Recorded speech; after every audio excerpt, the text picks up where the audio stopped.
What if one forgotten night changed everything? Have you ever given someone your best and realized later they didn't even remember you were there? This story isn't about revenge. It's about something deeper, the cost of being invisible, the quiet strength it takes to raise a child alone, and what happens when a man finally sees the one woman he should have never overlooked. If you've ever loved someone who didn't look back, or watched someone rise who once ignored you, you'll feel this story in your bones. Stay with us. Rowan Vale didn't look up when she walked into his office for the first time. He had contracts sprawled out across his desk, a phone wedged between his ear and shoulder, another assistant typing near the door. Her footsteps were quiet, but her resume was sharp. She didn't wait to be invited to speak. Elia Brandt, referred by Dexton Holt's team. My documentation is in the folder. Rowan nodded mid-call. Didn't break conversation. Flipped through the folder with his free hand. She watched him skim bullet points about her past, 2 years under a merciless COO, 3 years managing project flows for a Fortune 100 startup. No fluff, no gaps, and more importantly, no drama. His call ended.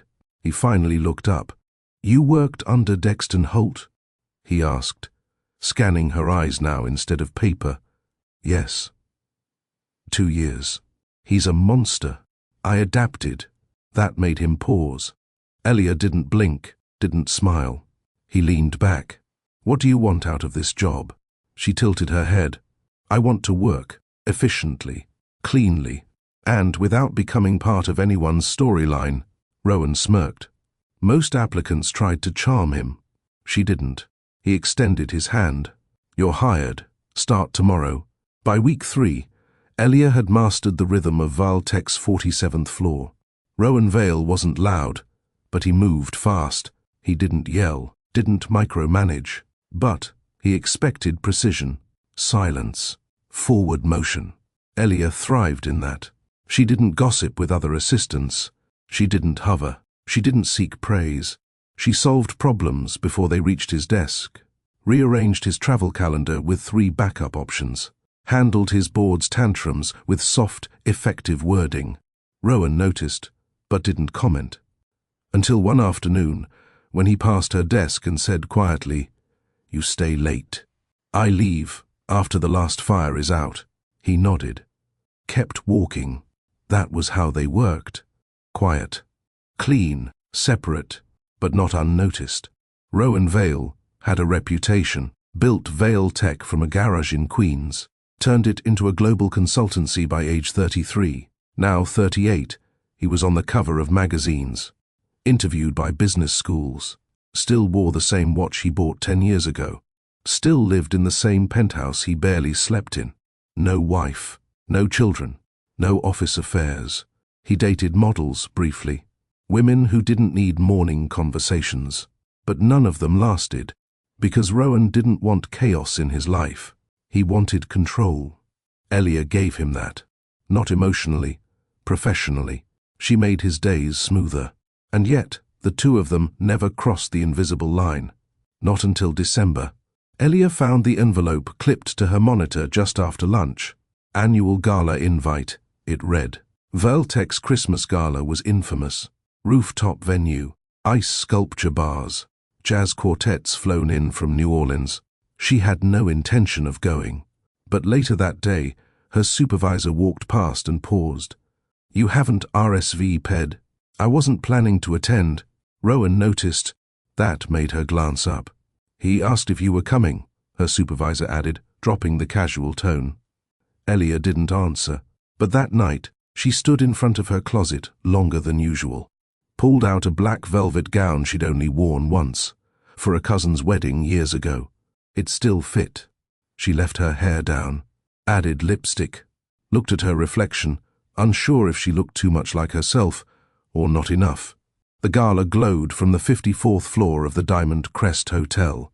Floor-to-ceiling glass, gold accents, a soft jazz quartet by the far wall, waiters circling with champagne and caviar bites.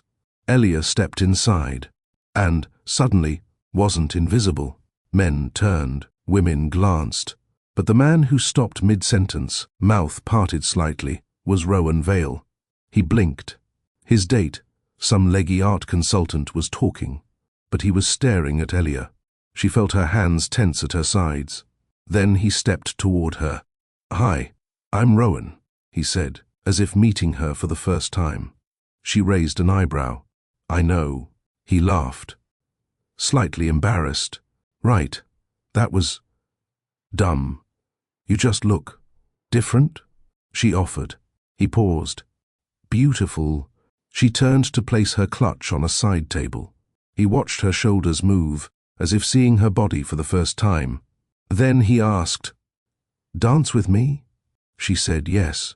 He led her onto the floor, a slow jazz tune playing, other couples swaying, spinning in elegant circles.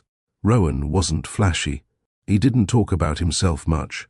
But that night, he opened up, told her about losing his father at 17. Elia spoke about her mother's health struggles. They talked about their favorite quiet places in the city. They laughed when someone spilled champagne nearby. At one point he said, "You're not like anyone I've worked with." "You mean I don't fawn over you?" "No," he said, staring at her. "You see everything, but say nothing." She smiled, and that made him lean in a little closer. He offered to call a driver. She accepted. He walked her down the hotel steps. Snow had started falling again, soft flakes collecting on her coat. At the curb, she hesitated. Then she asked quietly, "Would you like to come up for coffee?" His eyes met hers. He didn't smile, just nodded and followed her into the car. They didn't speak much in the car. Rowan stared out the window. Elia stared at her hands. Her fingers wouldn't stop pressing against each other, like they were searching for something solid. When the car pulled up to her building, he stepped out first and opened the door for her. Still quiet, still unreadable. Upstairs, she fumbled with her keys. The hallway light flickered once, before she turned the knob. Her apartment was warm, small, clean. A candle on the windowsill had long burned out, leaving only a soft cinnamon scent in the air. "Nice place," he said, stepping in behind her. "It's nothing fancy," she replied. "You're not the kind of person who needs fancy."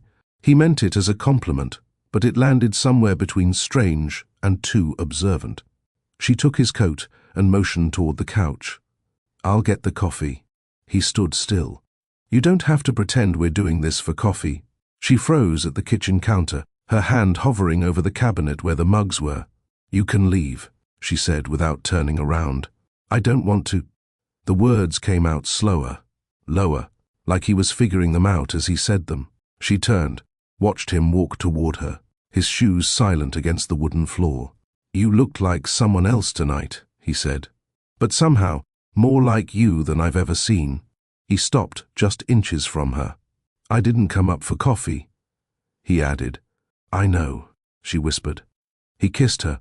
It wasn't fast or rough. It was quiet, careful, like he was trying to listen to how she responded more than anything else. Her hand gripped the edge of the counter at first. Then it let go, slid up to his chest. He pulled back just enough to look her in the eyes. "You sure?" he asked. She nodded. That night, they didn't rush. Nothing was aggressive. It wasn't built on lust or tension. It was slower than either expected, and quieter than either knew it would be. A conversation of movements, not noise. Hands learning each other, breaths matching like they'd done it before in another life. By morning, the space beside her was cold. She woke to the smell of her own hair and the sound of city traffic outside. The clock read 6:42 a.m. His coat was gone from the chair. His voice was gone from the room. The coffee mugs were untouched. She sat up slowly, her hand instinctively pressing against the sheet beside her. Then the ache hit, not physical, but internal. The kind of ache that made her teeth press together while her eyes stayed dry. She got up, got dressed, and threw the coffee grounds away. At work, nothing had changed. Rowan walked past her desk like any other Monday, said good morning while checking his phone. She blinked, waited. Nothing. By 10 a.m., she knew he didn't remember. Not because he was cruel, not because he meant to erase it, but because people like him didn't carry nights like that the same way she did. And he hadn't been in the room with her this morning when she reached across empty space. She didn't bring it up. Not during meetings. Not when forwarding him briefs. Not when confirming his board dinner for Friday. She simply stopped lingering. She didn't look at him when he walked by. She didn't wait for him to remember, because she already knew he wouldn't. 2 weeks later, she requested a transfer. The email was short, professional. She didn't ask for a department, just for distance. Her supervisor approved it within 3 days. When Rowan saw the internal change memo, he barely glanced at it. "Brant's moving to Marquez's team?" he asked, almost as an afterthought. "Her request," the admin said. He nodded. "All right." And that was it. By the time January came, she was on a different floor, in a different role, with a different manager who didn't once ask her to stay late. She ate lunch at her desk now. She wore her hair up again. And when someone joked about how she used to work closely with Rowan Vale, she smiled and said, "That was a long time ago." In February, she missed a period. In March, the test was positive. She didn't call anyone. Not Rowan. Not a friend. Not her mother, who had moved to Oregon for early retirement and rarely answered her phone anyway. She stood in her bathroom at 6:17 a.m., staring at the word pregnant like it was written in a language she almost understood.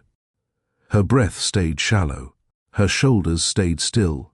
At work, she wore looser clothes, avoided elevators with too many people, ate more apples than she could count. By the second trimester, she knew she wasn't going to tell him. Not because of pride, not because of bitterness, because telling him meant being seen again. And she wasn't sure she could survive being invisible twice. She moved out of her studio and into a quieter neighborhood, found a small apartment near a park, started working remotely under a different division, no longer involved in the day-to-day of Vale Tech. Her belly grew. Her ankles swelled. She watched other couples in the waiting room during her appointments and told herself it was fine. The night her water broke, she took a cab to the hospital alone. It was raining. She had a bag packed, a name picked, a playlist queued on her phone. But when the pain came, all of it became background noise. 6 hours later, a nurse placed a small baby boy on her chest. Dark hair, hazel eyes, long fingers. She named him Rowan, not after anyone, not because of guilt or nostalgia. She just liked the name, and it suited him. She raised him on her own, worked part-time, took freelance projects. He liked trucks. He loved blueberries. He laughed loud. He hated loud music. And he never asked where his father was. Not yet. She thought she had time. She thought she'd never see Rowan Vale again. Until 4 years later, she walked into a non-profit partnership meeting and heard his voice before she saw his face. "Let's make sure the press kit highlights our educational grants." They eat that up. Her spine stiffened. He hadn't changed. Still confident. Still sleek. Still commanding. But this time, she didn't flinch. She spoke up when it was her turn. Explained her team's new tech platform for underfunded schools, made eye contact, took no shortcuts. He turned to look at her mid-presentation. Eyes narrowed, like something was catching in his mind. "Elia," he asked after the meeting, walking over. She turned, calm, steady. "Hello, Mr. Vale." "No, Rowan," he asked, pausing. She raised a brow. That night didn't count, remember? The air between them shifted. He didn't smile, didn't frown, just paused. "Can we talk?" he asked. "Only about the program," she replied. He nodded. But before they could say more, a small voice called from behind her. "Mommy." She turned. Rowan ran down the hallway, curly hair bouncing, shoes untied, crayon in one hand. Rowan Vale watched the boy wrap his arms around her leg. He saw the hazel eyes, the dark hair, the shape of the jawline that mirrored his own. He didn't say a word, but his eyes never left the boy. Something inside him shifted. She looked at Rowan, then at her son. She knew. So did he. And for the first time in a long time, she didn't feel invisible. She felt seen. And that terrified her more than anything. He couldn't sleep that night. Not because of shock. Not because of guilt. Because once Rowan Vale saw something clearly, he couldn't unsee it. And that little boy's face wouldn't leave his mind. He wasn't guessing. He wasn't confused. He knew. That boy had his eyes. His expressions. Even the way his mouth curled when he grinned. He'd seen that same smirk in a mirror for most of his life. He didn't sleep. Instead, he sat in his penthouse office with a dim laptop glow lighting the room. He ran a facial recognition program. Something private. Not illegal, but discreet. He uploaded a photo from the non-profit website. The one where Elia stood behind the boy with a soft smile, her hand resting on his shoulder. Then, Rowan uploaded his own photo. He didn't breathe while the system analyzed. It spat out a match percentage, 94.6%. He didn't need higher. That was his child. His. He leaned back in his chair, chest hollowing out in slow motion. She hadn't told him. She'd carried the weight alone, raised the child alone. And still, she stood in that meeting today like she owed him nothing. Because she didn't. And that cut deeper than anything else. He'd always assumed forgetting that night had been a small mistake. A drunken lapse. An error that didn't really matter. But it had mattered. It had created a whole life he knew nothing about. And now he couldn't think of anything else. He left the office at sunrise. No driver, no assistant, just him in his car, driving across the city to the non-profit's headquarters. Elia wasn't expecting him, but when he stepped into her office, she didn't look surprised. She closed her laptop slowly, locked her screen, folded her hands on the desk. "You ran the scan, didn't you?" she asked. He didn't bother pretending. "Yes." She nodded. He stepped forward. "Is he mine?" Her voice didn't waver. Yes. There was no pause. No defensiveness. No guilt. Just a firm truth placed between them. Rowan sat down in the chair across from her. The same chair he'd ignored assistance in 1,000 times. Now, it felt smaller. He looked at the floor, then back at her. "Why didn't you tell me?" Her jaw shifted once, but her voice stayed calm. "You forgot I existed. I didn't mean to forget. You didn't even hesitate. That morning, at work, you looked at me like nothing had happened, like I was another wall you passed on your way to the boardroom." He didn't argue. "I was drinking," he said quietly. "More than I should have." "I wasn't," she replied. "And I lived every day of that pregnancy. Alone." He looked up. Something passed between them. Something he couldn't label. It wasn't anger. It was quieter, more dangerous. It was reality. "What's his name?" "Rowan," she said. His eyebrows lifted. "With an E." She nodded.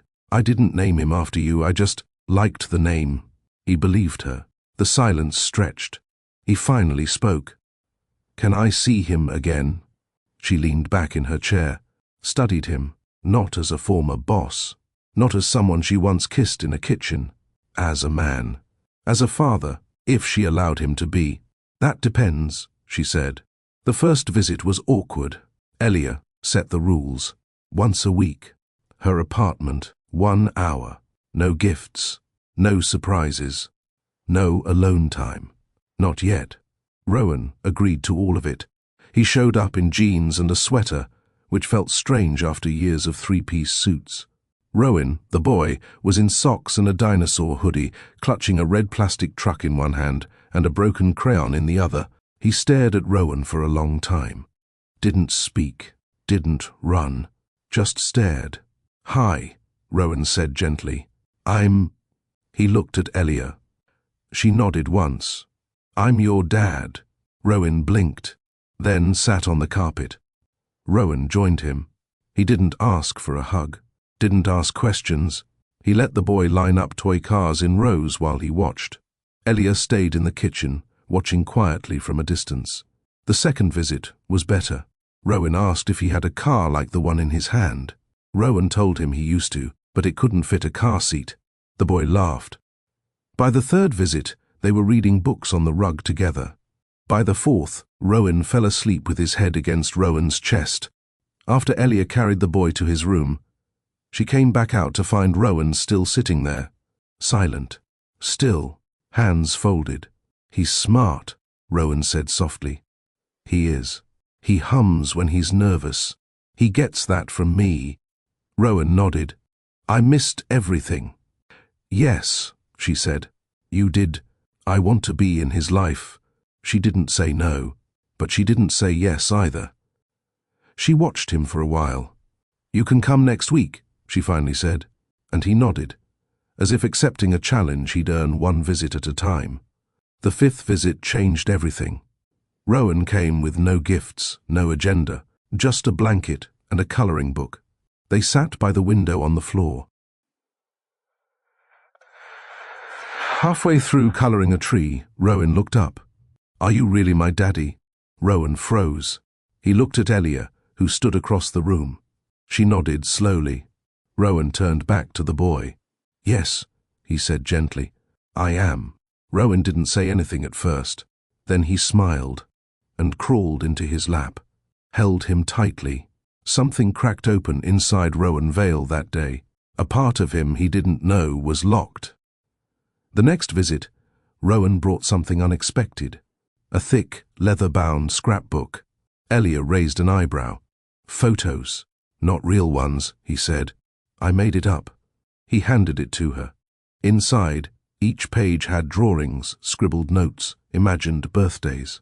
Rowan at 1 year old, loves vanilla pudding, hates loud vacuums. Rowan at 2, first zoo trip, thought flamingos were angry chickens. Rowan at 3, wants to be an astronaut truck driver. She flipped through the pages slowly. His handwriting filled every corner. Stick figure drawings, tiny photos of places he imagined taking him to. Blank spaces marked to be continued. Her hands trembled by the 5th page. By the 7th, her eyes blurred. When she closed the book, she didn't say anything. She walked him to the door, didn't ask him to stay, didn't ask him to leave. But when the door closed behind him, she leaned against it and cried, not because he came back, but because this time he was trying. Rowan kept coming, every Sunday afternoon at 2, like clockwork, never late, never early, never pushing past what she allowed. He came with books, sometimes a joke, sometimes just quiet patience. Elia noticed the difference. He didn't bring grand gestures, no toy store bags or overcompensating behavior, just presence, intent. Rowan noticed too. He started waiting by the window, asked if Mr. Rowan was coming, started calling him Dad by the 7th visit without being told to, and Rowan didn't correct him. He wore it like a badge, quiet, unspoken, worn only for that small boy who made his chest feel heavier and lighter at the same time.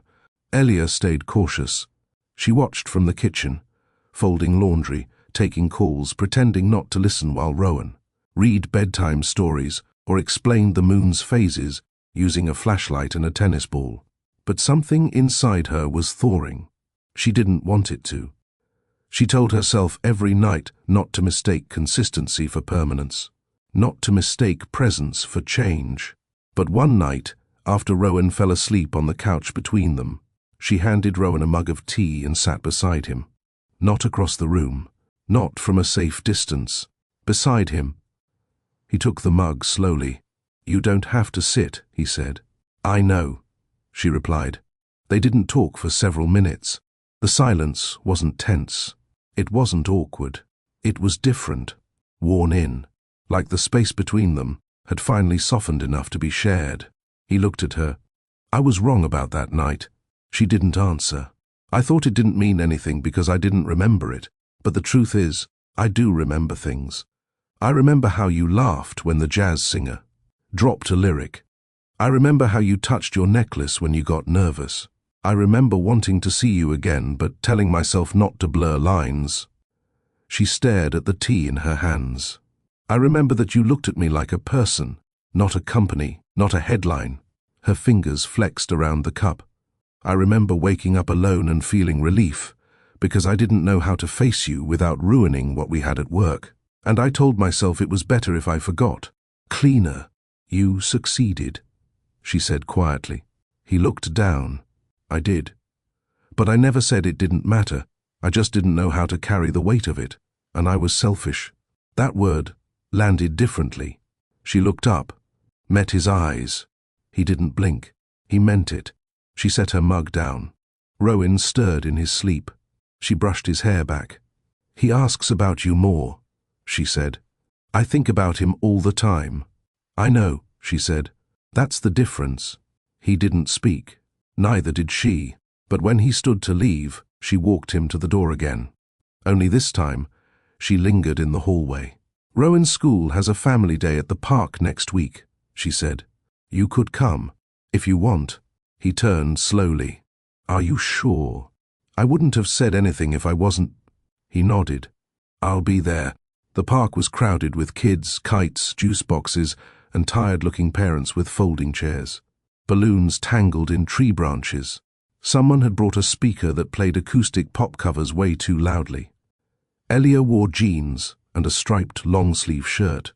Rowan showed up in sneakers and a navy windbreaker. Rowan saw him and took off running. Rowan crouched just in time to catch him in his arms.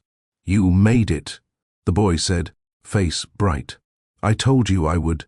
Elia watched from the grass. A few other mothers stared. Whispers floated around. One leaned in. Is that your husband? Elia hesitated. No. But he's Rowan's father. The woman smiled, like she understood. Good man. Showing up. Elia nodded, but said nothing. They sat together under a tree, ate sandwiches. Rowan got grass stains and demanded to be pushed on the tire swing. Rowan pushed him, harder than expected. The boy laughed so loud Elia turned away so they wouldn't see the smile breaking on her face. At the end of the day, Rowan fell asleep in her lap. Rowan knelt in front of them. You did all of this alone, he said. She looked down at her son. I had to. I wish I had known. If I had told you, would you have done anything differently? He paused. Yes, he said. I think I would have become a better man sooner. She looked at him, and for the first time, she believed that wasn't a line. Dinner started becoming a regular thing, not planned, not asked for. It just happened. He'd stay after Sunday visits, help fold socks, cut carrots, fix a wobbly drawer in the hallway. Elia didn't ask for it, but she didn't stop him either. One night, he stayed behind while Rowan fell asleep watching a dinosaur documentary. They stood in the kitchen. He was drying a plate. She was putting forks away. She laughed at something he said, a quiet, genuine laugh that pulled him closer before either noticed. He looked at her, the plate still in his hand. She looked back. And then he kissed her. Not with urgency, with restraint. She froze for half a second. He pulled back instantly. Too soon? She blinked, then shook her head. No, she whispered. He set the plate down. This kiss was different from the first. It wasn't built on mystery or illusion. It was built on hours on the carpet, school runs, shared pancakes, on the time she didn't think she'd forgive him, and the proof he didn't give up trying. She walked him to the door again. Only this time, she leaned against the frame after he stepped into the hallway. Rowan likes when you read to him at night, she said. I'll stay next time, he replied. She nodded. Good night. He stepped closer. Good night, Elia. And when she closed the door that time, she didn't cry. She stood there, hand on the wood, heart calm. She had spent years thinking she was raising a child alone. But now, she wasn't sure anymore. She wasn't sure about a lot of things. But for the first time in years, that felt like hope, not fear. What if the person who once forgot you finally became the one who showed up? Have you ever watched someone grow into the role they should have filled from the start? Do you know what it feels like to slowly forgive, even when it still hurts? Elia carried the burden alone. Now Rowan is trying to share it, But trust isn't built in a day. And second chances, they come with terms. If this chapter hit something personal for you, drop a comment. Some people show up when it matters. Like, share, and subscribe if you believe quiet effort speaks louder than loud apologies. Elia stood in the hallway longer than she meant to. The door was already closed. The latch had clicked. Rowan was gone. But something about the way he'd said her name, soft, not expecting anything, held her in place. It had been months of quiet watching, careful steps, small changes, and now something inside her was shifting too. She stepped back into the living room, careful not to wake Rowan. He had slipped sideways on the couch, half wrapped in the throw blanket, still holding his toy truck in one hand like a shield. She adjusted the blanket over him and knelt beside the sofa. For a while, she just stared. He looked more like Rowan now. With every week, the resemblance sharpened. In the eyes, the smirk, even the way he tilted his head when curious. It used to terrify her. Now it just made her wonder how long she'd be able to hold out. The next morning, Rowan showed up with pancakes. No call, no text, just a paper bag and a sheepish look. "I didn't want to ruin your Sunday morning," he said. "Just thought Rowan might like these." "He's still asleep," she said, folding her arms. "I can leave them." She hesitated, then stepped aside. "You can stay," she said, "if you help clean the fish tank after." He blinked. "I'm serious," she added. He laughed. "Deal." They ate on the floor, legs crossed, with orange juice in mismatched mugs and pancake syrup in small puddles on their plates. Rowan woke halfway through and crawled right into Rowan's lap without a word. It was casual now, familiar, almost normal. Elia didn't like the word. Normal felt too dangerous. Later that week, Elia found herself walking into her manager's office. She held the file in both hands. "Can I take 2 days off next week?" she asked. "Personal leave." Her manager looked up. "You haven't taken time off in almost a year." "I know. It's just time." She nodded and approved it on the spot. Elia walked out and texted Rowan without overthinking. "Elia, school's closed Thursday and Friday. Thinking of taking Rowan upstate for a bit. You're welcome to come." He responded faster than she expected. "Rowan, I'll clear my schedule. Send me the address." The cabin wasn't fancy. It was a modest rental near the Hudson River. 2 bedrooms, a fireplace that sometimes worked, a porch swing Elia had always loved. They arrived before dark on Wednesday. Rowan jumped on the creaky couch and declared it his spaceship. Rowan carried bags, asked no questions. Elia lit the fireplace and unpacked groceries like it was the most natural thing in the world to share space with him. They made grilled cheese sandwiches and watched Rowan fall asleep on the floor again. This time, Elia handed Rowan a blanket without asking. This time, he didn't leave. The next morning, Rowan dragged them both out of bed at 7 to go look for squirrels.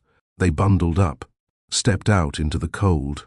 Frost crunched under their boots, breath visible in short bursts. The sun hadn't cleared the trees yet, but the sky was turning soft blue. Rowan darted ahead with a stick, pointing at everything. Elia walked quietly. Rowan fell into step beside her. "You're quieter here," he said. "I don't have to manage anyone here." He smiled. "I like you like this," he said. She looked at him. "Less guarded?" "No," he said. "More like yourself." She didn't respond. Not out loud, at least. But the words stayed with her. That afternoon, Rowan helped Rowan build a snowman in the backyard. Elia stood at the kitchen window, watching through the frosted glass. He wasn't pretending. He wasn't performing. He was actually there, in the moment, letting the boy stuff snow into his jacket, laughing when he slipped, taking pictures when Rowan raised his stick like a sword. She pressed her fingers to the windowsill and closed her eyes. The tightness in her chest wasn't fear. It was hope. And that scared her more. That night, after Rowan went to bed, she made tea. Rowan sat on the porch swing, wrapped in a blanket. She joined him without a word, handing him his cup. The stars were sharp. The silence between them was safe now. I didn't know it would feel like this, he said. What? Being around him. Being around you. She sipped, slowly. Waited. I thought I missed everything, that I didn't deserve to catch up. But being here, watching him laugh, it's like there's still time. She turned to him. There is. He met her eyes. You forgave me. She didn't answer, but her fingers reached over and laced with his. He exhaled and didn't let go. That weekend, he didn't sleep on the couch. He didn't ask. She didn't explain. But when she walked past his door that night, she paused, opened it. He looked up. No words, just her walking in, quietly, sitting on the edge of the bed, then sliding under the blanket beside him. Not fast, not heated, just steady. He wrapped his arm around her waist. Her head found his shoulder. They lay in silence. No regrets, no demands. Just two people, finally facing the same direction. And when morning came, the boy ran into the room and jumped onto the bed. Elia laughed and pulled him under the covers. Rowan reached over and kissed her temple. It didn't need to be more than that. It already was. They drove back to the city on Sunday evening. No promises were made. No labels applied. But the way Elia looked at him when he kissed her goodbye at the curb, that look said enough. She didn't feel invisible anymore. And he didn't feel like a man trying to undo his past. They were building something new. And this time, no one was pretending it wasn't real. They didn't announce anything. There were no posts, no introductions, no speeches. But the rhythm of their lives began to change. Rowan started arriving early on Sundays. Sometimes he brought groceries. Sometimes just flowers, nothing loud, just small bunches of yellow ones he didn't know the name of. Elia didn't ask questions. She let him load the dishwasher after dinner, let him fix the leaky faucet in the bathroom, let him rest on the couch after reading 3 books back-to-back to a sleepy Rowan. It was a quiet shift, but it was real, and it started to show. One morning, Rowan pointed to a picture on the fridge and asked, "Why don't we have one with all 3 of us?" Elia froze. It wasn't what she expected. Rowan, standing near the counter, just smiled. "Let's take one next weekend," he said. "Someplace nice." Elia nodded slowly. They went to the park that Sunday. Rowan wore his favorite green hoodie and a crooked smile. Rowan lifted him onto his shoulders. Elia set the timer on her phone and propped it against the stroller parked nearby. The picture caught them mid-laugh. Her hand on Rowan's arm. Rowan looking at her instead of the camera. And Rowan, eyes bright, mouth wide, holding a half-eaten cookie in one hand like a prize. They printed it, framed it, put it on the shelf beside the TV. That week, someone in Vailtech's legal department noticed Rowan's name on a custody inquiry form. Nothing official, no action taken, but it made its way to the boardroom in whispers. "Rowan Vale has a child. I thought he didn't do family. Is there an NDA involved?" Rowan heard the murmurs. He expected them. He'd lived long enough as the man with clean boundaries, no personal ties, no weakness to exploit. But Rowan wasn't a weakness, and Elia wasn't a secret. He didn't correct the gossip. He let it spread. Because for once, he had nothing to hide. One afternoon, while reviewing a contract, his assistant hesitated by the door. "Your 4 o'clock is here. She said she used to work in ops under you." Rowan glanced up. Elia stood behind the glass, wearing a grey blouse, dark jeans, hair pulled back. He stood immediately. "Give us the room," he told the assistant. Elia stepped in, clutching a slim folder. He closed the door behind her. "You didn't say you were coming," he said. "You didn't say you filed a custody inquiry." He paused. "I didn't want to blindside you. It wasn't for court.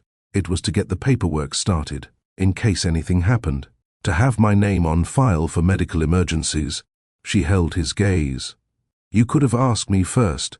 "You're right," he said. "I don't want surprises, Rowan. Not in this." He nodded. "I'll bring every form to you first going forward." She looked down at the folder. "I came because there's something else." He waited. She handed it to him. Rowan's preschool was asking for emergency contacts and parental involvement paperwork. He flipped through the pages. His name wasn't filled in.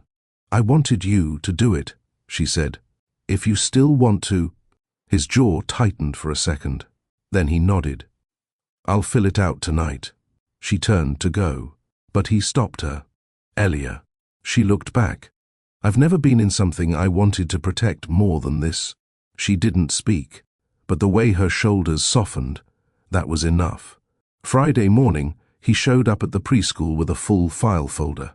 He handed it to the administrator and stood for a moment in the hallway. Children ran past him in messy lines. Crayon drawings hung from the walls. He spotted Rowan through a classroom window, building something out of foam blocks. The teacher leaned down and whispered something in his ear. Rowan looked up, saw his father, and grinned. Rowan raised his hand in a wave. Rowan waved back, proud. That weekend, they had dinner at Elia's place again. She made roasted chicken. Rowan peeled potatoes. Rowan spilled milk twice and declared it a milk flood. They laughed. After Rowan went to bed, they stayed on the balcony. Elia leaned against the railing, arms crossed against the breeze. Rowan stepped beside her, hands in his pockets. "I want to make this official," he said. She turned. "Make what official?" "You, me, Rowan. Our home, the schedule, the plan. I want to be in writing, on every school form, every health record, every emergency contact list." She watched him. "You want a custody agreement?" "No," he said. "I want a life agreement." She blinked. He stepped closer. "I want to build a future with you, not because I feel guilty, not because I'm making up for something, because I finally know what matters, and I want to protect it." She was quiet for a long time. Then she nodded. "You'll sign anything I draft?" "Anything." She smiled softly. "Even the clause that says I get the last slice of cake. Especially that one." They laughed, and then she reached for his hand, held it tightly. They stood like that for a while. The city below, the quiet around them. Two people who once walked away from a single night, now choosing every day to stay. Elia had always handled storms in silence. As a child, she'd curled up in corners during arguments. As a teen, she'd journaled through heartbreak and hidden the pages under her bed. As a woman, she'd taught herself to breathe through every betrayal without letting her voice shake. But being loved out loud? That was new. Waking up and hearing someone else in the kitchen. Coffee brewing, cabinets opening, her son giggling. It unsettled her at first. She wasn't used to being taken care of. She wasn't used to leaning on anyone. That morning, she stood at the bedroom doorway and watched Rowan kneel on the floor with Rowan, building a Lego tower. "No, Daddy, that piece goes here," Rowan said seriously. "Oh, right, I forgot you're the boss," Rowan replied. "I'm the boss of Legos. You're the boss of taxes." Elia laughed, startling both of them. She covered her mouth. "I was going to say cereal," she said. Rowan turned, smiled, and held out a hand without standing. She walked over, sat on the carpet, took his hand in hers. Rowan didn't stop building, didn't seem surprised, because to him this was already a family. Later that day, Rowan offered to handle school pickup. Elia hesitated. "I usually walk," she said. "I'll walk too." She narrowed her eyes. "You don't walk anywhere. You're allergic to sidewalks." "I'm evolving," he replied, grabbing his jacket. She let him go, and watched through the window as he reached the corner and waited. When he returned an hour later, Rowan was sitting on his shoulders with a popsicle in one hand and a story spilling out of his mouth like a waterfall.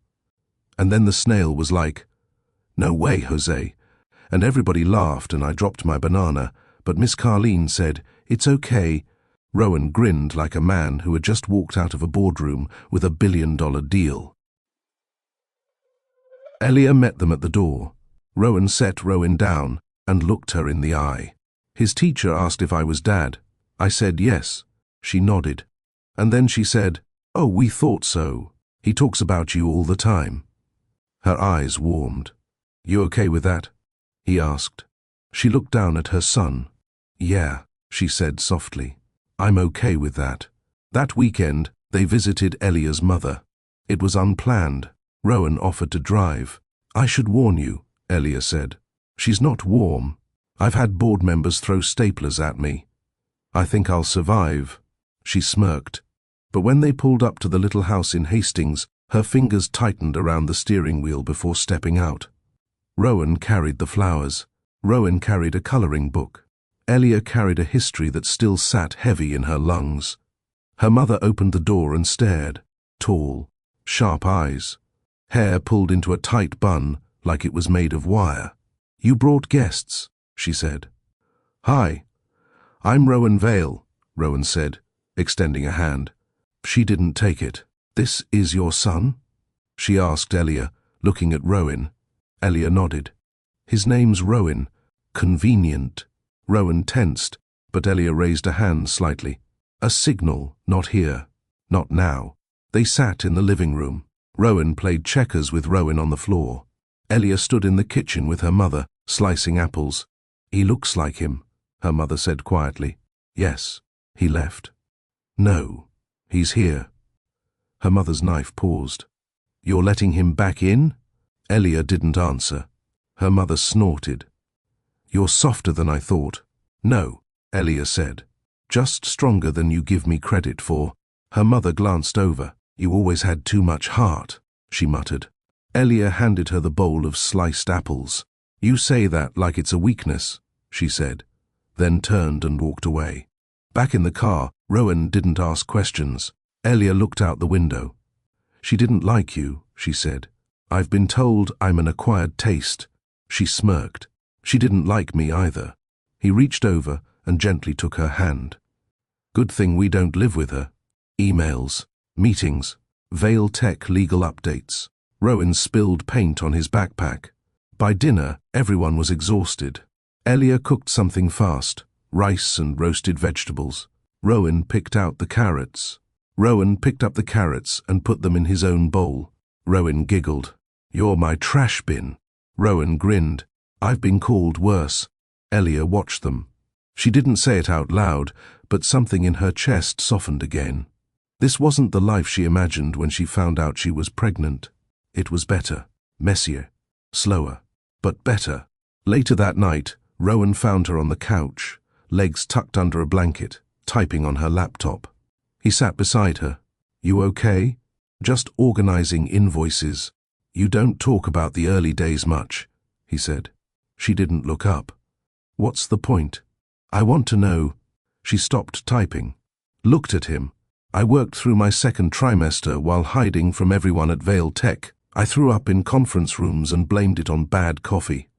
I read parenting blogs between Excel sheets. I cried in elevators. He said nothing. I went into labor alone, took a cab, signed all the forms by myself, named him, fed him, changed him, slept on a chair with no help. That's what you missed. He reached over, took her hand. I didn't earn forgiveness, he said, but I want to live like I did. She didn't pull her hand away, but she didn't speak. She didn't need to. Her fingers squeezed his, and that was enough. For now. The next big test didn't come from Elia. It came from the non-profit. Elia's team was preparing for their annual fundraising gala, a formal event that brought together corporate sponsors, donors, and media. Normally, Elia avoided the spotlight. She worked behind the scenes, preferring spreadsheets over speeches. But this year, her manager insisted she help present their education outreach program. You're one of the lead designers, he told her. People should see the heart behind the tech. She didn't argue. She also didn't tell Rowan right away. But 2 nights before the event, while Rowan colored planets on the living room floor, she sat beside Rowan on the couch and said, I need to go somewhere Friday night. It's formal and important. He looked up. Need me to watch Rowan? She hesitated. Actually, I was going to ask if you'd come with me. His expression didn't shift. He just asked, Are you ready for that? I don't know, she admitted, but I think I want to be. He nodded once. I'll be there. She wore navy satin, simple but strong, her hair in soft waves over one shoulder. Rowan wore a tailored charcoal suit. No tie, just open collar, neat cuffs. They arrived together, heads turned. People whispered. Elia didn't flinch. They stood in the reception hall under soft lights and warm jazz. Waiters passed hors d'oeuvres. Someone from Vailtech's board approached and raised an eyebrow. Vail, didn't know you were supporting non-profits now. Rowan smiled coolly. Supporting good people, actually. The man's eyes slid to Elia. She didn't blink. They moved on. Rowan leaned in. You're stronger in heels than half my legal team in court. She smirked. They've never had to navigate this many eyes. Later that evening, Elia was called to the stage. She glanced at Rowan before standing. He gave her a nod. Solid. Present. She walked up calmly. The lights were warm. The mic was tall. She adjusted it once, cleared her throat, and began. 4 years ago, I was building code between diaper changes. I was learning to be a mother while also learning how to turn scraps of tech into something useful for classrooms that had nothing. The room fell still. This program isn't about charity. It's about equity, about giving kids the same shot, whether they're in Manhattan or a trailer park in Queens. Applause broke the pause. Rowan stood straighter. Elia finished with a quiet smile. And every child deserves to feel seen. No exceptions. When she returned to the table, Rowan didn't speak. He just took her hand and kissed her knuckles. You're incredible, he said. I'm just trying to do right by one little boy. You're doing more than that. She looked at him, then leaned in, and for the first time, in public, she kissed him. Just a soft press of lips against lips. But enough. A statement. They were no longer hiding. The next morning, Elia woke to find Rowan in the kitchen with Rowan, making scrambled eggs. Did you have fun last night? Rowan asked the boy. I liked the shiny lights and the tiny cake things. Elia leaned against the doorway. She hadn't expected the world to shift overnight. But something had. She saw it in the way Rowan moved around the apartment. Comfortable, present, not lingering like a guest. She walked over and joined them at the counter. Rowan grinned. Mommy kissed Daddy in front of everybody. She flushed. Rowan smiled. I think we're officially exposed, he said. Elia exhaled. I don't mind anymore. That afternoon, while Rowan napped, they sat on the couch and scrolled through photos from the gala. Elia paused on one. It showed the three of them laughing in the corner of the ballroom. The lighting was soft. Her smile was full. Rowan's eyes were only on her. I don't recognize myself in this, she said. He looked closer. Why not? I look light. You are. I didn't think I could be again. He pulled her into his side. You don't have to carry everything anymore. She nodded slowly. But even as she leaned against him, some part of her still held back. Because happiness like this scared her more than pain ever did. Later that week, Rowan asked her something unexpected. Would you come with me to a Vailtech dinner? She blinked. As in, your corporate team? My board. Senior execs. Few media reps. Just a formality. But I'd like you there. She hesitated. I don't want to be your PR strategy. You're not. Then what am I in that room? He didn't hesitate. You're the woman I trust most to stand beside me. She looked away. You sure they'll see it that way? I don't care how they see it. I care how you feel in that room. Her jaw clenched slightly. Then I'll go. 2 days later, she stood in a black fitted dress, heels lower than usual, nerves higher. Rowan held the car door for her. You don't have to prove anything to them, he said. She didn't answer, but she held his hand as they walked inside. The dinner was at a private rooftop venue downtown. Long glass windows, polished marble, people in tailored suits sipping expensive scotch. When they walked in, silence rolled across the room like fog. Someone whispered. Another stared. Rowan held her hand tighter. This is Elia Brandt, he said clearly, voice firm. She leads the education initiative. Vailtech is funding this quarter. Heads turned. Respect followed. A few hands reached out. A few smiles grew. By the end of the night, Elia had fielded 3 offers to consult, 1 inquiry for a speaking panel, and a long compliment from Vale Tech's youngest board member. In the car, Rowan turned to her. "You're not invisible anymore." She looked at him. "I never was," she said. "You just see me now." He reached for her hand. "I'll never stop." The warmth of the past few weeks made Elia almost forget how much she used to brace for cold. For years, she lived in tension, in control, calculated decisions, quiet schedules, no time for dreams. But now, she was dreaming again, and that made her nervous. Because good things always came with a cost. She just didn't know when it would come due. It started on a Thursday morning. Rowan was brushing his teeth when he said, through a foamy mouth, "Daddy said I can go to the aquarium next weekend." Elia turned from the stove. "You what?" Rowan poked his head out of the bathroom. "He said he'd take me." Elia forced a smile. "That sounds fun." But inside, a wall creaked. She didn't know about the plan. She hadn't been asked. And while she wasn't angry, she was uneasy. Not because she didn't trust Rowan with their son, but because she didn't like being left out of decisions again. That night, she called Rowan. "Did you tell Rowan you were taking him to the aquarium?" "Yeah," he said. "I figured he'd like it. You didn't run it by me." There was a pause.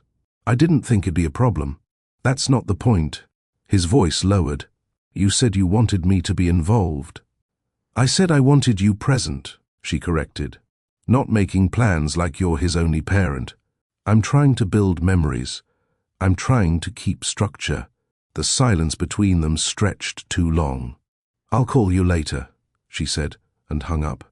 She didn't cry. She just stared at the wall, heart pounding, mind spinning. The next morning, Rowan showed up unannounced. She opened the door, surprised. He looked tired, not angry, just heavy. "I didn't come to argue," he said. "I came to listen." She stepped aside.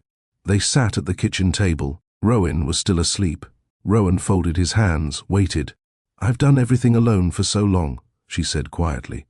"So long, Rowan. Every bottle, every diaper, every night where he had a fever and I couldn't sleep. I've made every decision because I had to." "I know. And now you're here. And I'm grateful. But when you make a choice without asking me, it feels like I'm being erased from my own system." He nodded. "I'm not trying to take over," he said. "But I don't want to stand at the edge of his life either." "I'm scared," she admitted. He leaned in. "So am I." She looked at him. That surprised her. "I've never had anything I cared about this much, not even Vale Tech. I keep asking myself if I'm going to ruin this, if one slip will send you running." She blinked. "You think I'd run?" "I've never been needed like this before," he said. "I don't know how to do everything right. I only know I want to." She stared at the table, then reached across. Her fingers slid into his. "I want this to work," she whispered. "Then we'll talk first. Decide together. No more solo calls."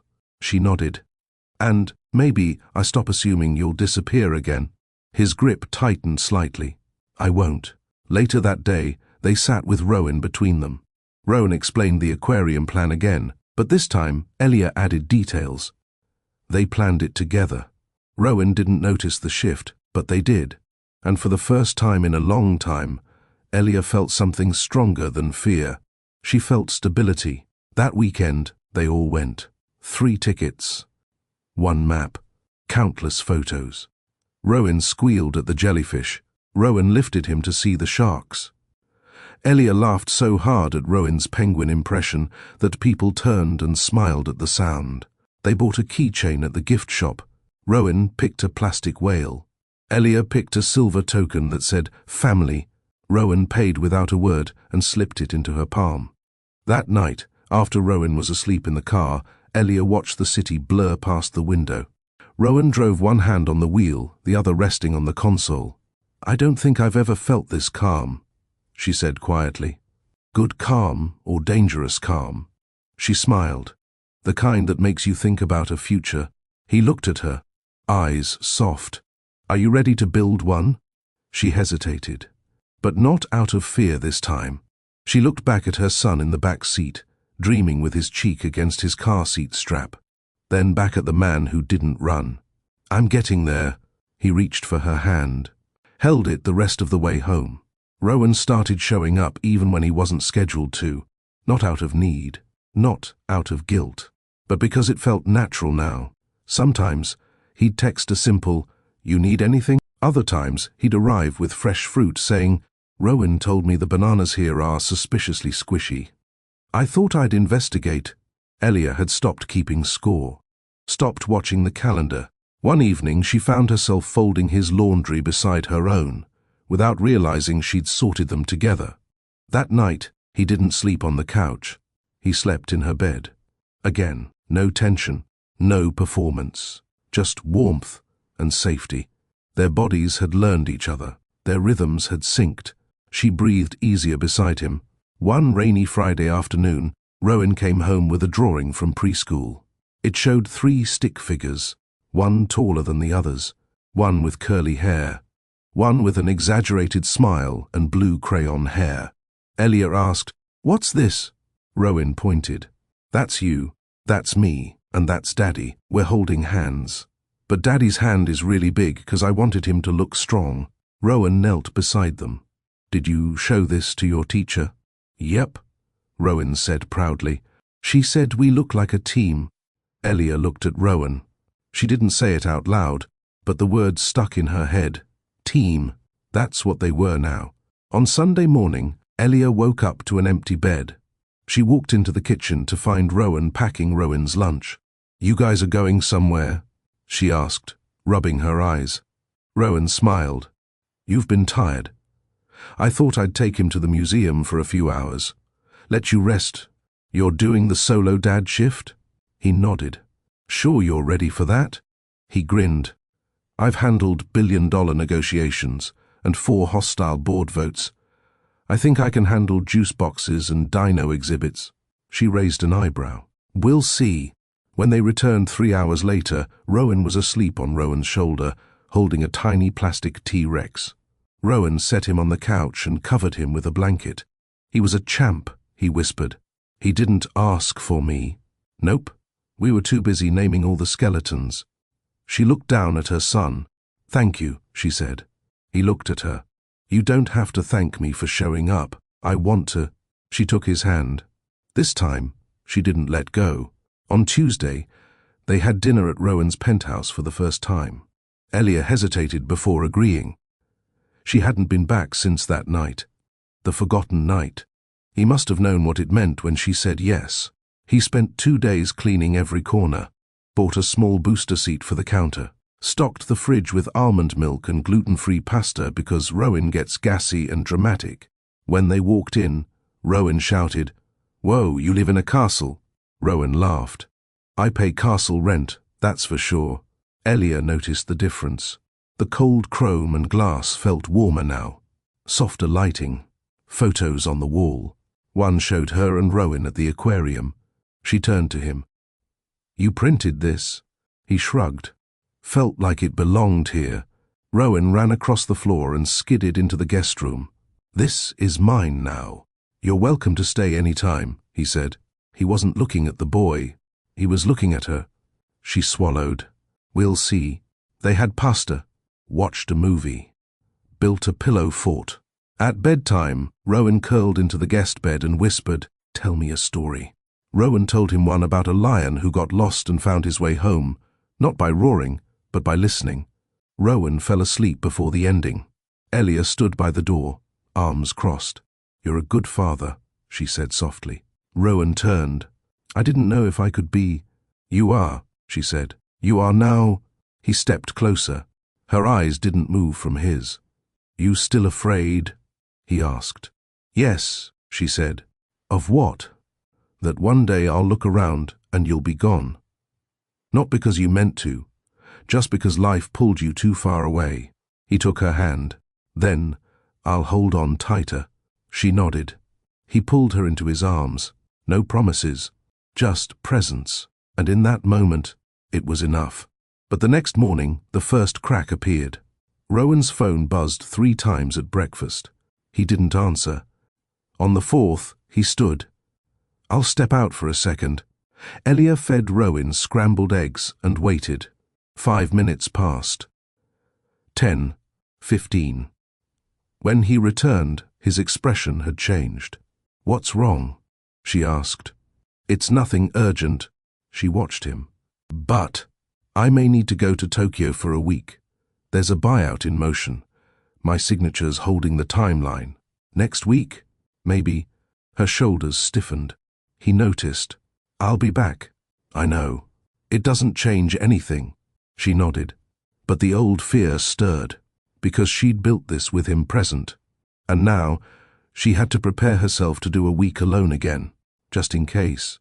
That night, he kissed her longer than usual, told her he'd call 3 times a day, that he'd be back before she knew it. And she smiled, held his face, whispered, "Go handle your world. Ours will still be here." He didn't say it, but he looked at her like she was the anchor to everything, and she hoped, deeply silently, that he wouldn't drift too far. The first morning without him felt louder than usual. Elia woke to the sound of the kettle hissing and Rowan calling for socks, 2 mismatched ones already on his feet. She moved slower, not out of sadness, but because the air felt unfamiliar, like someone had pulled away a second layer of comfort she didn't realize she relied on. Rowan's voice still echoed in the space between walls. "I'll call you the second I land." He did. A short video from the airport. They dragged me straight into a car. "But tell Rowan the hotel has a fish pond in the lobby." She showed it to Rowan after breakfast. "He's in a hotel with fish?" the boy asked, wide-eyed. "Real ones." Rowan giggled. "Can we go?" "Someday," she said. She didn't know if that was true, but she hoped. The week crawled. Rowan kept his promise. 3 check-ins a day, video calls, photos of sushi that looked too pretty to eat. One picture of him wearing a ridiculous silk robe from the hotel, grinning like a tourist. Elia laughed when she saw it. But between the smiles, the doubt crept in. Not about him, about herself. Could she maintain this balance if he stayed in that high-stakes world? If she stayed rooted and quiet, while he kept traveling between skyscrapers and time zones? Could they stay aligned when their lives pulled in opposite directions? She didn't say anything. But every night, when she lay alone in bed, she felt it, the question. On Thursday evening, Rowan had a slight fever. Elia didn't panic. She gave him meds, sponged his forehead, read to him slowly until he drifted off. She turned off the lights and walked into the kitchen. Her phone buzzed. "Rowan," she answered quickly. "Hey," he said. "You look tired." "Rowan's warm. I'm keeping him hydrated. Should be fine by morning." "I hate not being there." "I know. I can move the meeting. Come back early." "You don't need to." "I want to." She hesitated. "Let me handle this," she said gently. "I've done it before." "That's the point," he said. "You shouldn't have to now." She leaned against the counter, eyes stinging. "I appreciate that." He nodded, watching her through the screen. Neither spoke for a while. "I miss you," he said. She swallowed. "I miss you too." Rowan landed Saturday night. He was at her door by noon Sunday, unshaven, suitcase still in the car, flowers in one hand. Elia opened the door and stared. "You okay?" he asked. She nodded. "Just tired." He stepped in and wrapped her in his arms. Rowan came running from the hallway. "Did you bring fish?" "Only stories," Rowan replied, kneeling to hug him. They spent the day inside, movies, blankets, laughter. By dinner, it felt like he hadn't left. But later that night, as they folded laundry, Elia spoke. "I'm proud of you," she said. "You're doing everything right, but I don't want to be the person waiting on the other side of every trip." He turned to her. "I don't want you to be either." She looked at him, then down at her folded shirt. "So what does that mean?" He reached for her hand. "It means we figure it out. Together." Rowan stood on the balcony, phone in hand, staring out at the city. He'd been quiet since the board meeting that morning. Too quiet. Elia stepped outside, wrapping her cardigan tighter. The breeze bit at her collarbone. "Everything okay?" she asked. He turned, lips pressed in a flat line. "They offered me Tokyo." She blinked. "As in, move there." He nodded once. 2 years, triple stake, bigger expansion. Her chest tightened. "What did you say?" "I said I'd think about it." She looked away, jaw clenched. He stepped closer. "I'm not going." She turned back slowly. "You're not." "I'm not leaving you," he said. "Not again. Not in pieces. Not for paychecks." Elia searched his face, looking for hesitation. "There wasn't any. You'd give that up. For us? I'd trade every title I've ever had if it meant keeping the only one that matters now." She blinked. "And what's that?" "Dad, partner, present." Her breath caught. He reached for her hand. "I don't need Tokyo. I need you." The next day, he met with his board and stepped down as CEO. The news made headlines. Quietly at first, then louder. Tech blogs speculated. Financial insiders analyzed his unexpected exit. But inside the small apartment where Rowan had built his first Lego fort, the noise never reached them. He came home with takeout and told Elia, "I have 6 weeks to transition everything. And then, I'm done," he said. "Full-time human." She laughed. It was quiet, nervous, hopeful. On Friday, they took Rowan to the school carnival. Elia painted faces. Rowan manned the beanbag toss. Rowan ate 2 snow cones and danced like a sugar-fueled tornado. One teacher stopped beside Elia. "You have a beautiful family," she said. Elia smiled. "Thank you." That night, Rowan pulled a small box from his coat. No speeches, no kneeling. Just him, holding it out while Rowan slept in the next room. "I don't want a perfect wedding," he said. "I want a life that never has to pretend." She opened the box. A simple gold band. 1 stone. Not flashy. Just honest. She looked up at him and nodded. Yes. His chest rose, then sank with relief. "I love you," he whispered. She smiled, eyes glassy. "I know." They didn't need a crowd or a cathedral, just a quiet ceremony at the courthouse. A judge, 2 witnesses. One very excited little boy who shouted, "I now pronounce you awesome." Rowan kissed her softly, and she kissed him back with a promise in her breath. This time, nothing would be forgotten. He left the billion-dollar title behind. For the 2 people who taught him what real value means. Have you ever chosen love over status, or stayed when the world told you to chase more? Rowan gave up everything the headlines admired, because he finally saw what really mattered. If you believe showing up matters more than showing off, drop a comment. Family is the real legacy. Like, share, and subscribe for more powerful stories that remind us what love and life are truly worth. Elia always thought marriage would feel different. Maybe heavier, maybe louder. But this? It felt like breathing. There were no champagne toasts, no flights to exotic beaches, just folded laundry, Sunday pancakes, shared grocery runs. The things that had once overwhelmed her, school forms, doctor's appointments, lost socks, now happened with someone beside her. And that made all the difference. They moved into a townhome just outside the city, still close enough for Rowan's school, quiet enough for a fresh start. There was a tree in the front yard that Rowan immediately claimed as his spy base. Rowan hung a tire swing on the first weekend, even though he'd never used a power drill in his life. "I watched 3 YouTube videos," he said. Elia peeked out the window as he cursed under his breath and dropped a washer. She smiled. Love looked different now. Not roses and jewelry, but hardware store receipts and tire swings. The adjustment wasn't perfect. Rowan learned quickly that Elia liked her routines uninterrupted. She liked her coffee a certain way, preferred folding towels in thirds, not halves.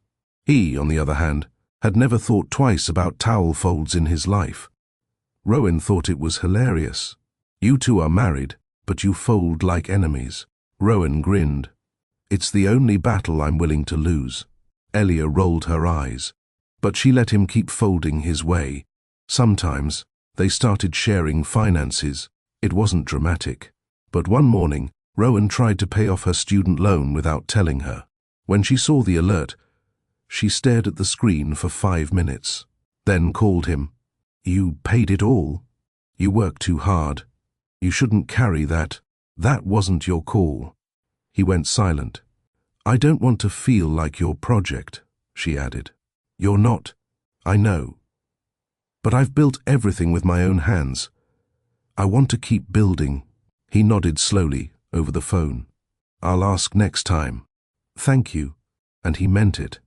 Because marriage wasn't about fixing each other. It was about learning how to walk beside someone who'd already survived the storm.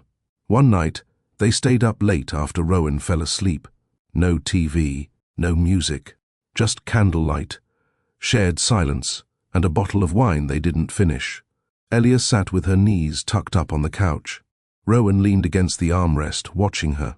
"You still keep walls up," he said. She raised an eyebrow. "I let you move into my life. I married you. I know. But sometimes, I feel like I'm still earning the last 10%. She looked away. "I don't think it's about you," she said. He waited. "It's about what it cost to get here. All the nights I thought I'd raise him alone, all the paperwork, all the loneliness. I had to protect myself so long, I forgot how to be open all the way." He reached for her hand. "You don't have to rush it," he said. "I'm not going anywhere." Her throat tightened. She leaned in and rested her forehead against his. "Just don't stop knocking." "I won't." That weekend, they drove to Elia's old neighborhood. Rowan had promised to help her sort through her storage unit. Inside were boxes from another life, baby clothes, old photo albums, invoices from years ago. She picked up a tiny blue onesie and held it for a moment.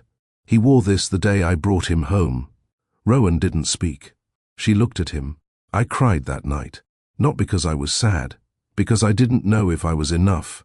"You were," he said softly.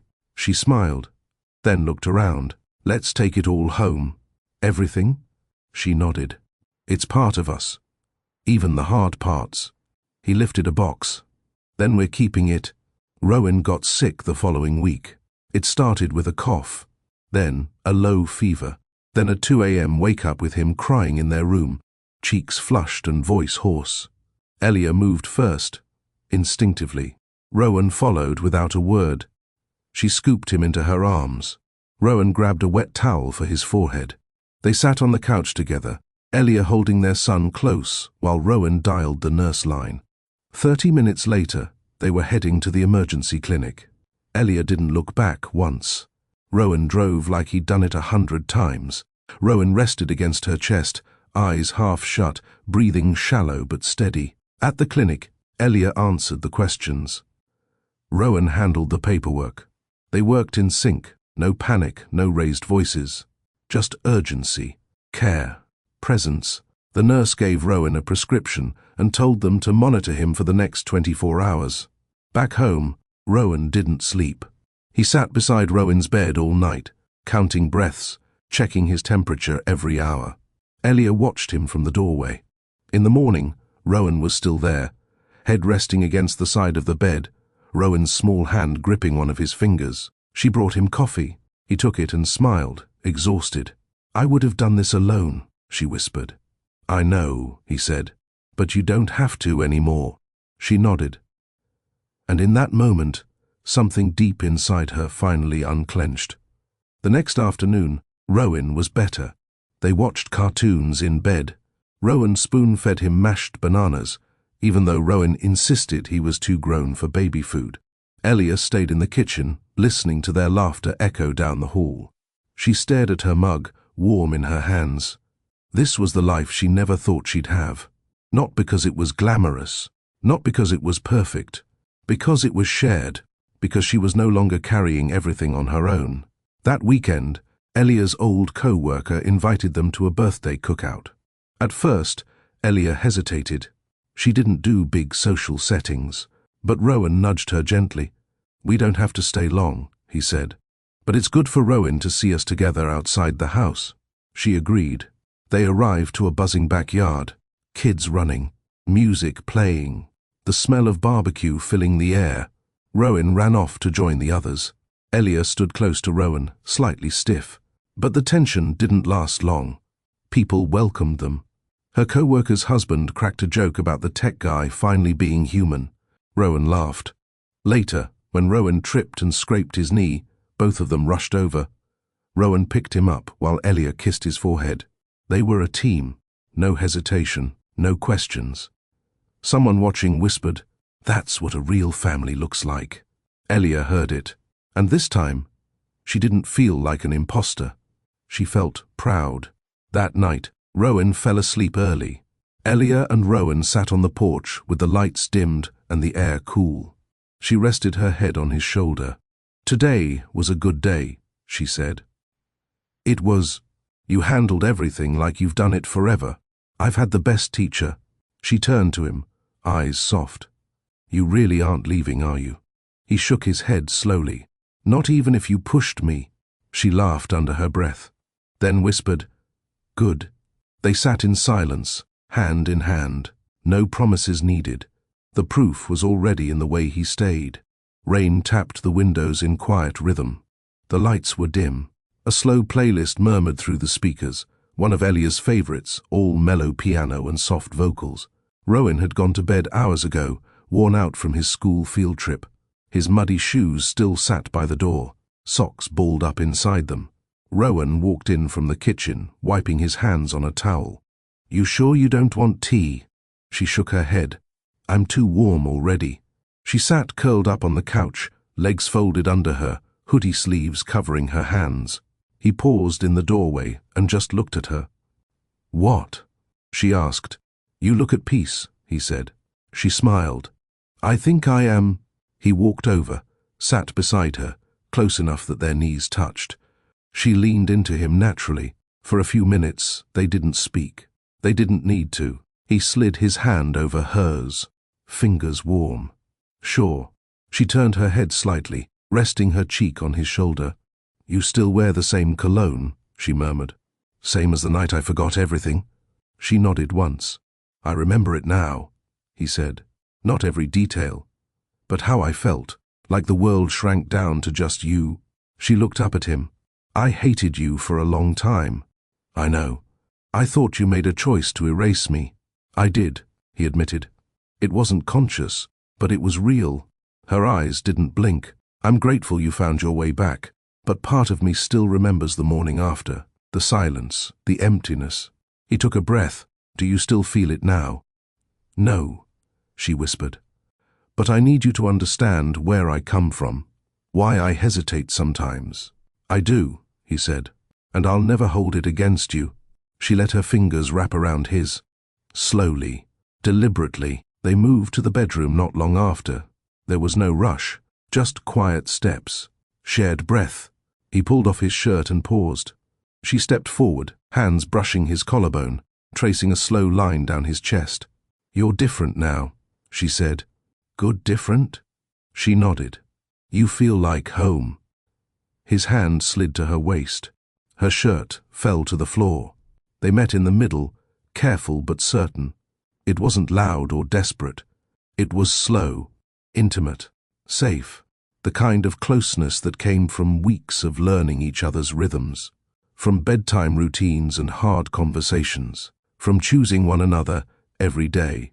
Their bodies moved like conversation, touches answering questions unspoken.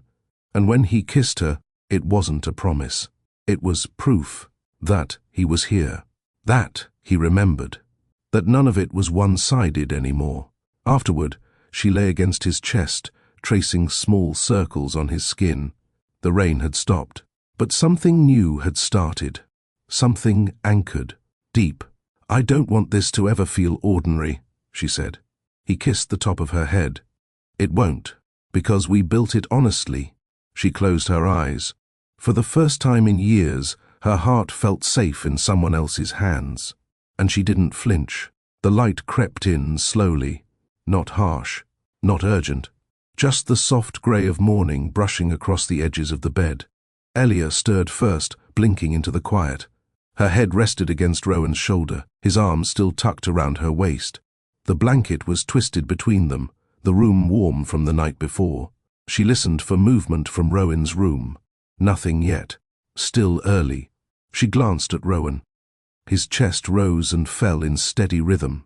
He looked younger in sleep, peaceful in a way she rarely saw during the chaos of their week. She pressed a quiet kiss to his shoulder and pulled the blanket higher. 5 minutes later, he shifted. Eyes opened slowly. "You're staring," he mumbled. "You snore." "I do not. Only a little." He smiled, eyes still closed. "You didn't push me away. I considered it." He reached for her hand under the blanket. "Morning," he said, finally looking at her. Morning. There was no rush, no alarms, no missed calls or meetings. Just the hum of the city waking up beyond the window. Elia lay flat, fingers brushing his. "You know what I thought about this morning?" "What?" "This is the first time I've woken up next to someone and felt calm." He turned his head. "Not even a little panic." "No panic," she whispered. "That's progress." She smiled. "I didn't think I could have this," she said. "This. A life that feels this settled." He propped himself up on one elbow, tracing her collarbone with 2 fingers. "It's because we built it brick by brick." "Still," she said, "I keep waiting for the floor to drop." "It won't." "How do you know?" "Because I'm not standing on the floor anymore. I'm standing on you. On us." She exhaled, her smile small but full. They got out of bed when Rowan's sleepy voice called from down the hall. "Mummy, my sock is stuck on my ear." Elia laughed, pulling on her robe. Rowan grinned. Parenting glory strikes again. They met him in the hallway, still tangled in his blanket. Rowan scooped him up. Emergency sock rescue mission complete. Rowan giggled. "Did you two sleep together?" Elia paused. Rowan didn't. "Yes," he said calmly. "We're a team, remember?" Rowan gave a sleepy thumbs up. "Cool. Can we have waffles?" Elia looked at Rowan. "Your turn." He raised an eyebrow. "I made dinner last night." "You microwaved soup." "Gourmet soup," he corrected. She handed him the spatula. He didn't argue. Breakfast was slow. Sticky syrup. Laughter over spilled milk. Rowan made a waffle tower of doom and declared himself breakfast king. Rowan bowed dramatically. Elia sat back, arms crossed, watching them from across the counter. She didn't feel like she was watching something she didn't belong to anymore. This was hers. This was theirs. After breakfast, Rowan cleaned up while Rowan built cities with cereal boxes on the floor. Elia came up behind him at the sink, wrapped her arms around his waist. "Thank you." "For what?" "For folding yourself into our life so gently." He turned, held her there. "I didn't fold in," he said. "You made room." Her fingers gripped his shirt tighter. "I love you," she said softly. He pressed a kiss to her temple. "And I love you." That afternoon, they took Rowan to the park. Nothing fancy, just grass, sunlight, a few clouds. Rowan climbed every structure like it was a mountain. Rowan trailed behind, taking pictures. Elia sat on the bench, watching. 2 moms nearby whispered when they passed. "Isn't that the tech guy? He used to be. Now he's someone's dad." Elia heard it. She smiled, because that was the truth. He wasn't just someone's CEO anymore. He was hers. And that title meant more than any article ever would. It was Elia's idea to visit Albany. They hadn't been back in years, at least not together. But one Saturday morning, while folding laundry in silence, she said, "I think it's time." Rowan looked up from a sock he was failing to match. "Time for what?" "For you to meet the rest of my story." Albany was quiet, familiar but smaller somehow. The streets she walked as a teenager now felt like a diorama, little echoes of who she used to be. Rowan drove while Rowan sang off-key in the back seat, making up lyrics about dinosaurs and waffles. Elia rested her head against the window. He reached over, held her hand. "You nervous?" he asked. "No." Pause. "Yes." He smiled. "What's the worst that could happen?" She snorted. "You haven't met my aunt. Her aunt lived in a narrow red brick duplex with wind chimes that never stopped. She opened the door wearing a Christmas sweater in May. "About time," she said, pulling Elia into a bone-crushing hug. Then she turned to Rowan. "So, you're the billionaire." He blinked. "Well," she said, eyeing his jeans and baseball cap. "You don't look like one." "Good." He chuckled. "Thank you." Inside, the kitchen smelled like nutmeg and sarcasm. Rowan sat at the table, swinging his feet, asking about every photo on the fridge. "This is where you grew up?" Rowan asked, standing beside her in the narrow hallway. "Mostly." She pointed at a door. "My bedroom. Had pink wallpaper and no lock. Good times." He leaned closer. "Did you ever imagine this? Us? Back then?" "No," she said. "Back then, I imagined finishing college without falling apart." He nodded. Then she added, "But I'm glad I fell, because I built something better after." That night, Rowan slept in the spare room. Rowan stayed on the couch.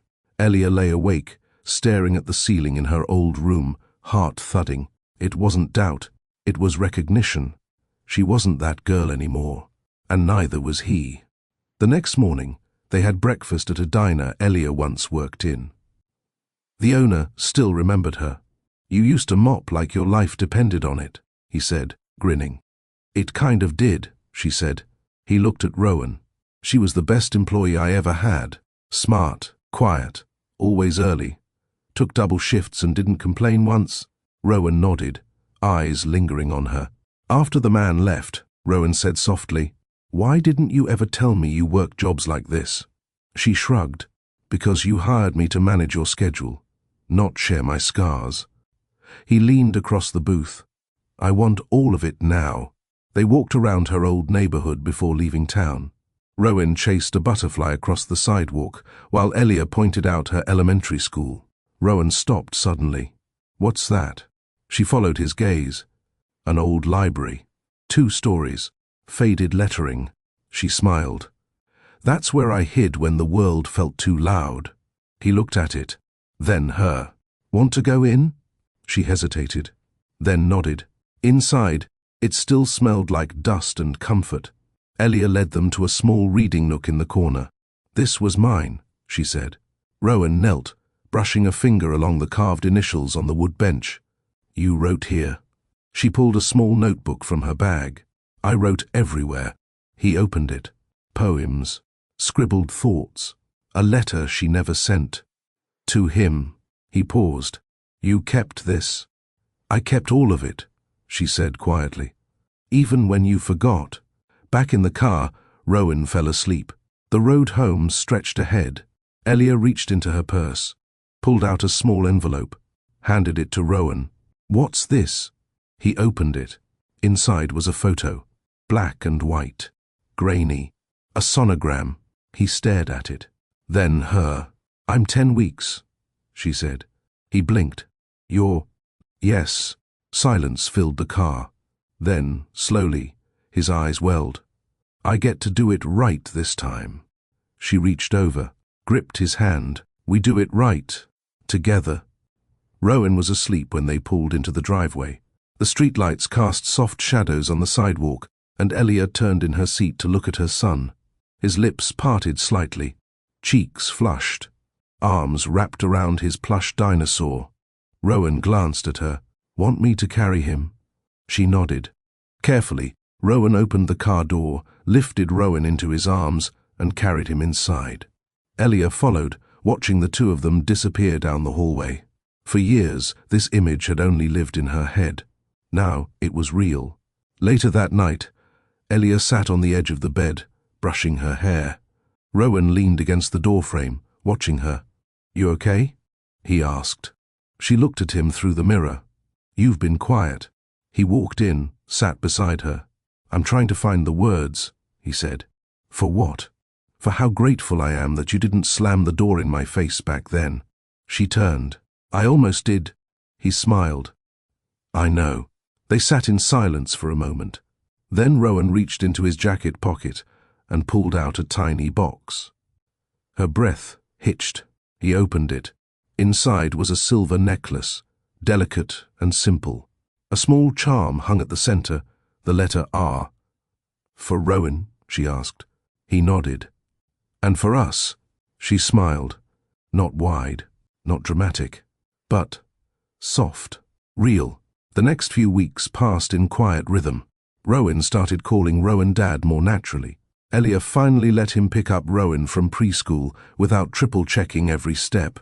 Rowan attended a fatherhood workshop on Saturdays, even when Elia said it wasn't necessary. He said, "It is. For me." One morning, Rowan crawled into their bed and curled between them.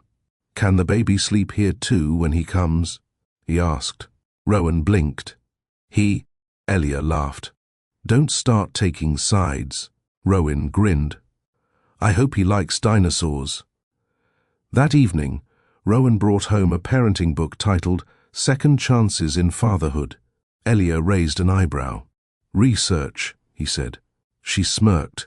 "Nerd. You married a tech nerd. This is what we do." She froze at the word. "Married?" He blinked. She leaned in. Was that a hint? 3 days later, Rowan handed Elia a folded piece of paper. No envelope, no box, just a note. She opened it. Inside it read, "I remember the night you wore velvet, but more than that. I remember who I became when I lost you. Let's never do that again." She looked up, eyes misting. He knelt in front of her. This time, the ring wasn't velvet boxed. It was resting in Rowan's small hand. The boy grinned. "I said yes for you." Elia laughed through her tears. "I'm saying yes for me."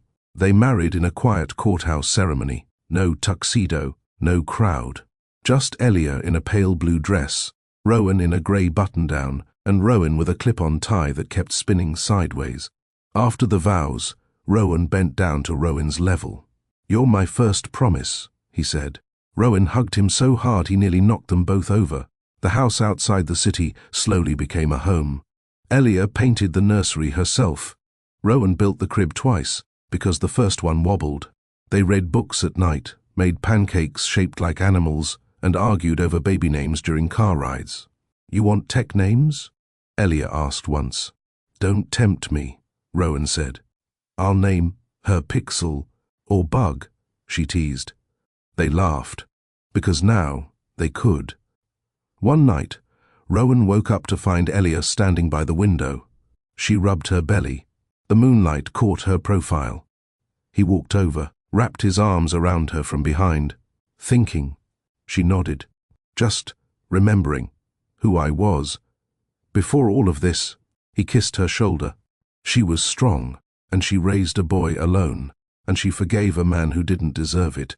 "You didn't forget this time," she said softly. "No," he whispered. "This time, I'll spend every day proving I remember." The morning light filled the kitchen with a soft warmth.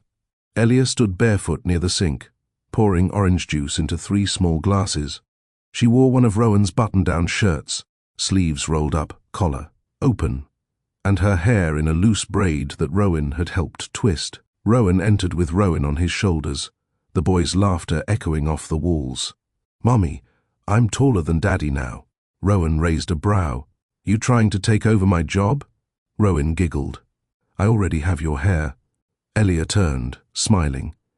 "He has your stubborn face too." "Unconfirmed," Rowan said, lowering Rowan gently. They sat at the table. It was just breakfast. Eggs, toast, juice.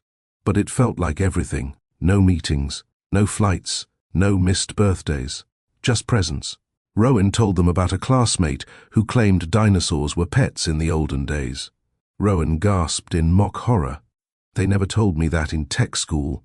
Elia laughed so hard she nearly spilled her juice.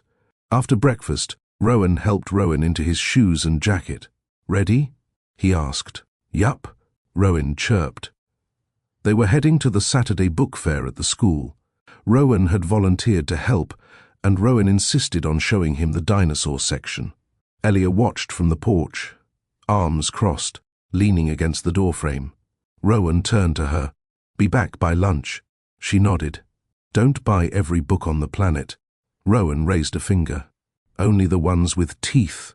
She shook her head. I married a 12-year-old. And proud, he called as they walked down the driveway. She stayed there a while, watching.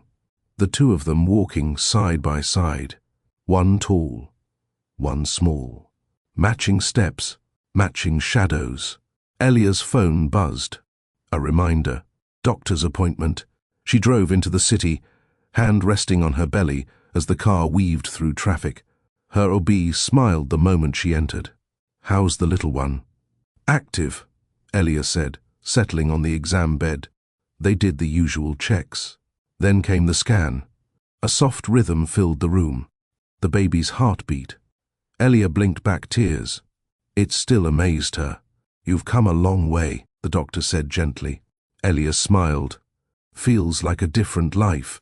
Because it is. Back at home, Rowan and Rowan returned with a bag of books, glitter-stuck bookmarks and chocolate fingerprints on their shirts.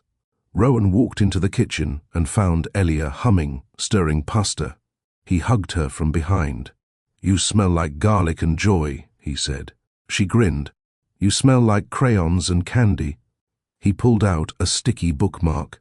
He made this one for you. It said, I love you, Mummy, and the baby and Daddy too. She stared at it, heart tightening. Then she kissed him. That night, Rowan fell asleep with a new book half open on his chest. Rowan carried him to bed, tucked him in, then walked back to the living room. Elia was curled on the couch, a blanket over her legs, her laptop open. She looked up. Email from your board, she said. They're finalizing the PR statement for the new tech schools program. He nodded. Use the version where you get named as Keo founder. She blinked. Rowan, you built it. I funded it. But your name belongs there. She stared at him, then typed, slowly, deliberately, E. Brant Vale, co-founder. They sat on the couch afterward, her head on his shoulder. The TV played a muted documentary neither of them was watching. Are you scared? She asked. Of doing this again? Fatherhood, marriage, trust. He nodded. Yes. She nodded too. Me too. He wrapped his fingers around hers. But I'm more scared of not doing it, he said. That made her smile. Outside, snow had started to fall. Soft, steady. Rowan rose and opened the front door. Elia joined him, blanket wrapped around her shoulders. The air smelled like pine and cold earth. Rowan tiptoed out behind them, rubbing his eyes. It's snowing, he whispered. They stepped onto the porch, 3 figures in silence, a family, watching the snow settle like a promise. Sunday morning felt slower than usual. Elia stood by the window with her coffee, watching Rowan and Rowan build a snowman in the yard. The snow was perfect, soft but sticky, the kind that held its shape. She chuckled when Rowan handed Rowan 2 slices of cucumber for eyes. Carrots are for noses, Rowan said, correcting his son. We don't make monsters. Rowan laughed so hard he dropped the scarf. Elia wrapped herself in a shawl and stepped outside. You're missing a button, she said, pointing to the snowman's chest. Rowan turned. Come help us fix it. She hesitated, then walked over and pressed a chestnut into the middle. There, she said. Now he's a gentleman. Rowan beamed. We should name him. They voted. 3 rounds. The snowman was named Baxter. Later, Rowan made pancakes shaped like snowflakes. Elia burned one. Rowan didn't care. He dipped it in syrup and said, This is the best one. After breakfast, Rowan packed Rowan's overnight bag. He was spending the night at his cousin's. When Rowan returned from dropping him off, the house felt too quiet. Elia was folding laundry in the living room, her phone playing soft music. Rowan watched her for a moment. You do this often? He asked. She looked up. What? Make everything feel like home. She smiled faintly. It's not always like this. Sometimes I cry while folding. He walked over and sat beside her. You can cry in front of me now. That evening, they sat on the floor in the nursery, assembling a crib. Well, Rowan assembled. Elia read the instructions, pointing at mismatched screws. and laughing when he muttered curses. "You built a billion-dollar tech firm," she teased. "And yet," Rowan held up a wooden plank. "This is not my field." When it was done, they both sat back and stared at it. The room was light blue. A tiny bookshelf stood in the corner. A stuffed fox rested in the crib. Rowan touched the mobile gently. "You did this all on your own last time," he said. She nodded. "I won't have to now." "No," he said. "You won't." They talked for hours that night, about names, about her cravings, about how she felt Rowan would adjust. "I think he'll thrive," Rowan said. "He loves being part of something." She studied his face. "You're different now," she said. He met her gaze. "Because I almost missed everything." She leaned in, resting her head on his chest. "I used to hate you," she whispered. "I know. But I also used to love you," she added. He swallowed. "And now, I'm somewhere in between." He kissed her hair. "I'll wait." They slept in the same bed that night. Not rushed, not unsure. Her hand rested on his chest. His arm wrapped protectively around her waist. In the quiet he whispered, "I remember everything now. That night, your laugh, your eyes, how I felt when you said coffee." She smiled in the dark. "Good, because you only get one first night." In spring, Rowan took her back to the ballroom where it all started. The rooftop was closed to the public. He rented it for 1 hour. Glass walls, warm lights, no crowd, just the two of them. He held out his hand. She placed hers in his. They danced. No music. Just the wind and city sounds below. After a few steps, he stopped. Pulled out a small ring box. Her breath caught. "This is where I met you twice," he said. "Once as my assistant. Then again as the woman I never should have forgotten." He knelt. "I won't forget again. Not one moment." She blinked back tears, then nodded. Yes, they married at a small chapel upstate. Only family. A few friends. Rowan wore a suit and carried the rings. When asked if anyone objected, Rowan shouted, "I don't!" The room laughed. Rowan kissed her gently, holding her like she might vanish. She didn't. She stayed. Months later, in a hospital room filled with soft cries and dim lights, Elia held their newborn daughter. Tiny, peaceful, whole, Rowan sat beside her, brushing hair from her damp forehead. "She has your mouth," he whispered. "She'll learn how to use it," Elia said with a weak smile. He kissed her temple. "Thank you," he said. "For what?" "For waiting, for trying again." She looked down at the baby. "For remembering." In their new home, they framed a photo above the fireplace. Rowan, Elia, Rowan, and the baby girl swaddled in a white blanket. A family not born perfect, but grown in truth, time, and trust. And for once, no one had to be forgotten. If this story reached you, let it remind you, you are not forgettable, you are not disposable. And love, real love, remembers. Elia raised her son alone because she had to. But she opened her heart again because she chose to. That's the difference between surviving and living.